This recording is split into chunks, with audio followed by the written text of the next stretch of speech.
ఎవరో కూడా ఎన్నికల ముందు ఇచ్చిన హామీని అంటే మేనిఫెస్టోలో 100% అమలుపరిచినటువంటి వ్యక్తి లేరు మన నాయకుడు జగన్మోహన్ రెడ్డి గారు తప్ప. అవునా కాదా? అవునా? మరి ఎంత గర్వంగా ఉంటుంది మీకు?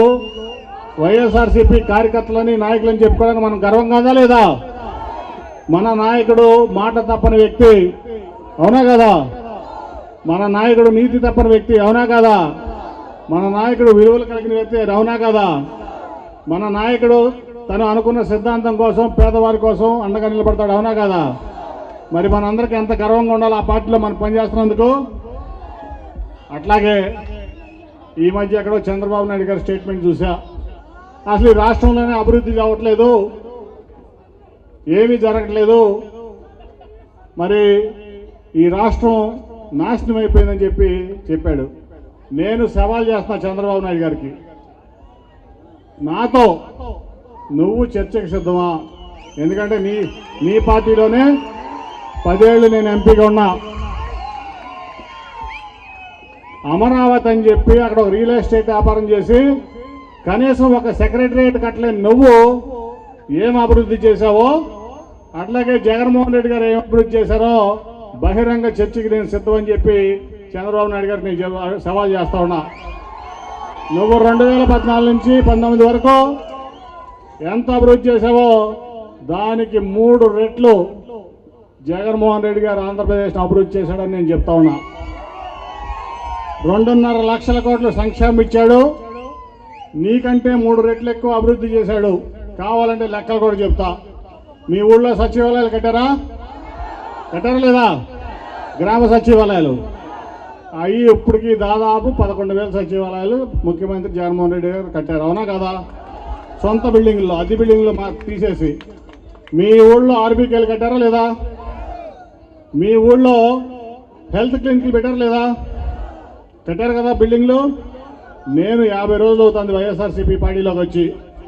నేనే ఈ 50 రోజుల్లో 100 సచివాలయాలు, ఆర్బీకేలు, హెల్త్ క్లినిక్లు నేను ప్రారంభించా కొత్త బిల్డింగ్లో. వీటి మీద జగన్మోహన్ రెడ్డి గారు పెట్టినటువంటి ఖర్చు 30,000 కోట్లు. అక్షరాల 30,000 కోట్లు. ఎంత? అక్షరాల 30,000 కోట్లు. నువ్వు ఒక సెక్రటరియట్ కూడా కట్టలేకపోయావు. ఒక సెక్రటరియట్ కట్టాడా? అమరావతి అన్నాడు, 33,000 ఎకరాలు తీసుకున్నాడు. ఒక సెక్రటరియట్ కట్టలేకపోయావు. గ్రాఫిక్స్ మేడలు చూపించావు. నేను సాక్ష్యం దానికి. జగన్మోహన్ రెడ్డి గారు ప్రతి గ్రామానికి ప్రతి 2,000 మందికి ఒక సచివాలయం ఇచ్చాడు. మీకు వాలంటరీ వ్యవస్థ తీసుకొచ్చాడు. మీకు పేదవాళ్ళకి ఏది కావాలన్నా వాలంటరీకి ఫోన్ చేస్తే 5 నిమిషాల్లో మీకు క్యాస్ట్ సర్టిఫికేటా, డెత్ సర్టిఫికేటా, ఇంకే సర్టిఫికేట్ కావాలన్నా ఎంఆర్ఓ ఆఫీస్కి వెళ్లకుండా, నియోజకవర్గ కేంద్రానికి వెళ్లకుండా, జిల్లా కేంద్రానికి వెళ్లకుండా మీ ఇంటికి తీసుకొచ్చి ఇస్తున్నారు. ఇవ్వట్లేదా? ₹1 లంచం తీసుకుంటున్నారు ఎవరన్నా ఇంతకుముందు? అట్లాగే చాలా మంది చెప్పారు పెద్దలు నాతో, వాలంటీర్లు 1వ తారీఖు పొద్దునే 5ంటికి వచ్చి తలుపు కొట్టి మరీ పెన్షన్ ఇస్తున్నారని చెప్పి. ఎప్పుడైనా ఉందా ఇది? వాలంటరీ వ్యవస్థ అనేది ఈ ప్రపంచంలో ఎక్కడ ఉందా? మన దేశంలో లేని ప్రపంచంలోనే 50 కుటుంబాలకు ఒక వాలంటీర్ని పెట్టి ఆ కుటుంబ బాగోగులు చేసేటువంటి వ్యవస్థ ఈ ప్రపంచంలో నేను చూడలా. నేను ఈ దేశమంతా తిరిగా, ఒక ఎంపీగా తిరిగా, ఒక వ్యాపారస్తుడిగా తిరిగా. ఈ ప్రపంచంలో 200 దేశాలపై తిరిగా. నేను చెప్తున్నా, ఎక్కడా కూడా ఈ వాలంటరీ వ్యవస్థ అనేది ఎక్కడా కూడా లేదు. మన జగన్మోహన్ రెడ్డి గారు మాత్రమే మీ కుటుంబాలన్నీ బాగుండాలని చెప్పి 50 కుటుంబాలకు ఒక వాలంటీర్ని పెట్టి మీకు సేవ చేపించాడండి. కార్యక్రమాన్ని చేపట్టారంటే అది మీ పట్ల జగన్మోహన్ రెడ్డి గారికి ఉన్న కమిట్మెంట్ అని ఈ సందర్భంగా నేను తెలియజేస్తున్నా. అదే కాదు, దాదాపు 2.5 లక్షల వాలంటీర్లకి ఉద్యోగాలు ఇచ్చాడు. సచివాలయ వ్యవస్థ పెట్టి 1,40,000 మందికో 1,30,000 మందికో ఉద్యోగాలు ఇచ్చారు. అంటే అక్కడే 4 లక్షల మందికి ఉద్యోగాలు ఇచ్చారు. అట్లాగే అనేక రకాలుగా కూడా ఇప్పుడు 6 లక్షల మందికి ఏదైనా కానీ జగన్మోహన్ రెడ్డి గారు వచ్చినాక ఉద్యోగాలు వచ్చినాయి. నువ్వు లెక్క తీస్తే చంద్రబాబు నాయుడు గారు 10-30,000 ఉద్యోగాలు 5 ఏళ్లలో. జగన్మోహన్ రెడ్డి గారు 20 రెట్లు ఎక్కువ ఇచ్చాడు ఉద్యోగాలు. అవునా కదా? అట్లాగే 30,000 కోట్లు పెట్టింది నాకు చెప్పాను. నువ్వు ఒక సెక్రటరేట్ కట్టలేకపోతే జగన్మోహన్ రెడ్డి 11,000 సెక్రటరేట్లు కట్టి చూపించాడు, ఆర్బీకేలు కట్టి చూపించాడు, రైతు భరోసా కేంద్రాలు కట్టి చూపించాడు. అది పక్కన పెడితే 88,500 కోట్లు 17 వైద్య కళాశాలలు మీకోసం. ఎందుకంటే వైద్య కళాశాలలు అంటే వైద్యం చదువుకోవడానికి మాత్రమే కాదు. ఒక వైద్య కళాశాల పెడితే దాంట్లో 500-600 పడకల హాస్పిటల్ వస్తే, మల్టీ స్పెషాలిటీ సూపర్ స్పెషాలిటీ వస్తే మీకు బ్రహ్మాండమైన వైద్యం జరిగి మీ అందరూ ఆరోగ్యంగా ఉంటారని ఆయన ఉద్దేశం. దానికి 85,000 కోట్లు ఖర్చు పెట్టింది ఎవరో జగన్మోహన్ రెడ్డి గారు. అవునా కదా? ఎవరో. అట్లాగే 4 ఓడరేవులు, పోర్ట్లు, 8 ఫిషింగ్ హార్బర్లు. మన ప్రాంతం అంతా కూడా మత్స్యకారులు ఎక్కువ ఉన్నారని చెప్పి ఫిషింగ్ హార్బర్లు 18,000 కోట్లతో 4 పోర్ట్లు, 8 ఫిషింగ్ హార్బర్లు కట్టినటువంటి గొప్ప వ్యక్తి మన జగన్మోహన్ రెడ్డి గారు. అవునా కదా? అట్లా చెప్పుకుంటూ వెళ్తే మొన్న జగన్మోహన్ రెడ్డి గారు కుప్పం వెళ్ళారు, గుర్తుందా మీకు? ఏం చేశారు? అక్కడికి వెళ్ళి చంద్రబాబు నాయుడు తాగడానికి నీళ్ళు ఇచ్చారు. అక్కడ గుర్తులేదా మీకు? జగన్మోహన్ రెడ్డి గారు కుప్పం వెళ్ళి చంద్రబాబు నాయుడు గారు ఆయనకి ఏదో గెస్ట్ హౌస్ లేకపోతే ఏదో ఉంటున్నాడు, ఇల్లు సొంత ఇల్లు లేదు ఎట్లాగో, ఆ ఇంట్లో నీళ్ళు లేకపోతే ఇక్కడి నుంచి నీళ్ళు తీసుకెళ్ళి ఆయనకి ఇచ్చారు. ఆయన సిగ్గు లేదు. దాదాపు కుప్పం చంద్రగిరిలో సొంత ఊర్లో ఓడిపోయి కుప్పం వెళ్ళి ఇప్పటివరకు కుప్పానికే నీళ్ళు ఇవ్వలేకపోయింది చెప్పి చంద్రబాబు నాయుడు గారు జగన్మోహన్ రెడ్డి గారు అభివృద్ధి చేయలేదంటే ఎవరైనా నమ్ముతారా? నీ కుప్పం ఒక ఆర్టీఓ డివిజన్ చేసుకోలేకపోయావు, ఒక డిఎస్పీ ఆఫీస్ పెట్టలేకపోయావు. జగన్మోహన్ రెడ్డి గారు వచ్చి కుప్పాన్ని ఒక ఆర్టీఓ డివిజన్ చేశాడు, ఒక డిఎస్పీ ఆఫీస్ పెట్టాడు, కుప్పానికి నీళ్లు ఇచ్చాడు, కుప్పానికి సంక్షేమం ఇచ్చాడు, కుప్పానికి అభివృద్ధి ఇచ్చాడు. నీ సొంత నియోజకవర్గానికే నువ్వు దాదాపు 14 ఏళ్ళు ముఖ్యమంత్రి అన్నావు, 45 ఏళ్ళు ఇండస్ట్రీ అన్నావు, దాదాపు 30 ఏళ్ళు పైన ఆ నియోజకవర్గానికి ఎమ్మెల్యే చేశావు. నిన్ను అక్కడ ప్రజలందరూ ఆదరించారు. నీ కుప్పానికే సంక్షేమం అభివృద్ధి చేయలేనటువంటి వ్యక్తి నువ్వు రాష్ట్రానికి ఏమి అభివృద్ధి చేస్తావని నేను చంద్రబాబు నాయుడు గారిని అడుగుతాను. ప్రతి ఎలక్షన్ ముందు మొన్న గుంటూరులో బీసీ సబ్ పెట్టాడు, గుర్తుందా? చూసారా? ప్రతి ఎలక్షన్ ముందు ఆయనకి బీసీలు గుర్తొస్తారు, ప్రతి ఎలక్షన్ ముందు ఆయనకి ఎస్సీలు గుర్తొస్తారు, ప్రతి ఎలక్షన్ ముందు ఆయనకి మైనార్టీలు గుర్తొస్తారు, ప్రతి ఎలక్షన్ ముందు పేదవాళ్ళు గుర్తొస్తారు. 2014లో మనందరం చూసాం, 650 పేజీల హామీలు ఇచ్చాడు, గుర్తుందా మీకు? 650 పేజీల హామీలు ఇచ్చాడు. ఎలక్షన్ అవ్వగానే అవన్నీ మర్చిపోయి ఆ పుస్తకాలు కూడా ఎక్కడున్నాయో కూడా ఎవరికి తెలియదు. 650 పేజీలు మాయం చేశాడు.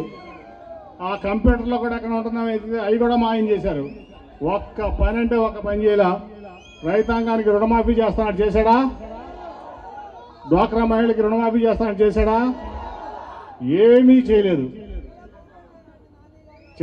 చంద్రబాబు నాయుడు పచ్చి మోసగాడు, వాడుకొని వదిలేసేటువంటి వ్యక్తి. అట్లాగే జగన్మోహన్ రెడ్డి గారు ఇచ్చిన మాట కోసం మీకు 100కి 100% హామీలన్నీ అమలు చేసి ఆయన చెప్పని కూడా చాలా చేశాడు. మీకు ఆయన ఇచ్చిన నవరత్నాలు ఇచ్చి చేస్తే ఈ వాలంటరీ వ్యవస్థ కానీ, ఈ సెక్రటరియట్ వ్యవస్థ కానీ, ఆర్బీకేలు కానీ, మీ ఆరోగ్యం కోసం కానీ, మీ పిల్లల స్కూల్కి మంచిగా చదువుకుని ఈ ప్రపంచంతో పోటీపడాలని ఆయన కోరుకున్నాడు. అవునా కదా? ఇవాళ ప్రతి గ్రామంలో స్కూల్స్ని బ్రహ్మాండంగా కార్పొరేట్ స్కూల్స్తో పాటు బాగా చేశాడు లేరు ఆయన? మీ పిల్లలు ఇంగ్లీష్లో చదువుకుని ప్రపంచంతో పోటీ పడాలి, అంబేద్కర్ గారు అంత గొప్పవాడు అవ్వాలని ఆయన కోరిక. అవునా కదా? ఎన్ని మంచి పనులు చేసి చెప్పని చేసి ఇవి అభివృద్ధి చేసి ఇవాళ మన చంద్రబాబు నాయుడు వచ్చి అభివృద్ధి లేదు అని నేను ఇప్పుడు అది చేస్తాను ఇది చేస్తాను అంటాడు. ఆయన ఎవరికి ఏం చేయడు. ఆయన పనికిమాలిన కొడుకు లోకేష్ తప్ప, ఆయన పనికిమాలిన కొడుకు లోకేష్ తప్ప ఎవరికి ఏం చేయడు. నిన్న నేను తిరుపతిరావు గారు మైలవరంలో 4 మండలాలు పర్యటించాం. దాదాపు 30,000 పైన ఇళ్ల పట్టాలు ఇచ్చాం నిన్న రిజిస్ట్రేషన్ చేసి.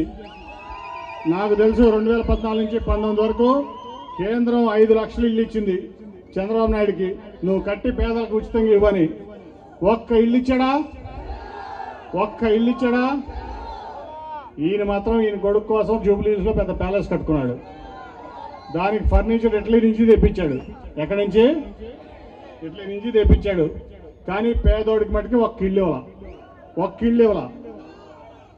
ఇవాళ వచ్చి నాకు ఓటేయండి, మీకు అది చేస్తాను, మీకు ఇది చేస్తానంటే ఎవరన్నా నమ్ముతారా? ఆయన్ని ఎవరో నమ్మరు. పచ్చి మోసగాడు, చెప్పిన మాట మీద నిలబడే వ్యక్తి కాదు. పచ్చి అబద్ధాలు కోరు వ్యక్తుల్ని అందరినీ వాడుకుని వదిలేసే రకం. ఇవాళ మనందరం బాగుండాలంటే ఏం జరగాలి? జగనన్న రావాలి. ఇవాళ బీసీలు బాగుండాలంటే, ఎస్సీలు బాగుండాలంటే, మైనార్టీలు బాగుండాలంటే, ఎస్టీలు బాగుండాలంటే, అన్ని కులాల్లో, మతాల్లో, వర్గాల్లో పేదవాళ్ళు బాగుండాలంటే, మన పిల్లలు బాగా చదువుకోవాలంటే, మన ఆరోగ్యాలు బాగుండాలంటే, మరి ఇంకెందుకు చంద్రబాబు నాయుడు మనకి వేస్ట్ సమాచారం కదా, అనవసర సబ్జెక్టే లేదు. 2024లో తెలుగుదేశం పార్టీ ఆఫీసు తాళం వేసేసుకుంటాడు. ఇక్కడ ఎట్టాగో సొంత ఇల్లు లేదు, మీకు తెలుసు కదా. ఆయన సొంత రాష్ట్రం తెలంగాణ వెళ్ళిపోతాడా ఉంటాడా? ఇక్కడ ఉండే పరిస్థితి లేదు, దాంట్లో ఎటువంటి సందేహం లేదు. ఆల్రెడీ మీరు చూశారు, జగన్ గారి దెబ్బకి రాజ్యసభలో టీడీపీ 0. ఎన్టీ రామారావు గారు 1982లో పార్టీ పెడితే 40 ఏళ్ల తర్వాత ఆయన మనవడు లోకేశం, పనికిమాలిన లోకేశం, అల్లుడు చంద్రబాబు కలిసి రాజ్యసభలో జగన్ గారి దెబ్బకి 0, ఒకడు కూడా లేరు. తెలంగాణలో పార్టీ మూసేస్తున్నాడు. ఒక్క ఎలక్షన్ పోటీ చేశాడా? అక్కడ మూసేశాడు. రేపు మళ్ళీ జగన్ గారి దెబ్బకి 24లో ఇక్కడ కూడా మూసేస్తాడు.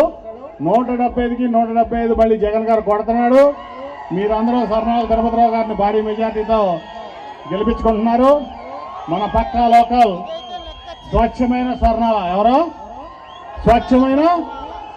స్వచ్ఛమైన స్వర్ణాల, అవునా కదా? భారీ మీద నాకైతే మీ అందరి మీద నమ్మకం ఉంది. కుప్పంలో మన చంద్రబాబు నాయుడు ఓడిపోతున్నాడు, అట్లాగే వాళ్ళ అబ్బాయి ఓడిపోతున్నాడు. మంగళగిరిలో మరొకసారి, అట్లాగే ఇవాళ మనకి పులివెందుల తర్వాత భారీ మెజారిటీ మైలవరంలో వస్తుండడానికి ఎటువంటి సందేహం లేదు. నాకైతే ఈ ఉత్సాహం చూస్తుంటే, ఏ ధనికుడు వచ్చినా, ఏ మైలవరం వీరప్పని వచ్చినా, దొంగ వచ్చినా, గజ దొంగ వచ్చినా మీరైతే వాళ్ళని తరిమి కొడతారు. నాకు తెలిసి ఇప్పటికే వాళ్ళ గుండెల్లో రైలు పరిగెడతా ఉంటాయి ఇక్కడికి. దాంట్లో ఎటువంటి సందేహం లేదని తెలియజేసుకుంటూ ఈ మంచి, అట్లాగే నిజంగా నేను చెప్పాల్సింది ఏంటంటే,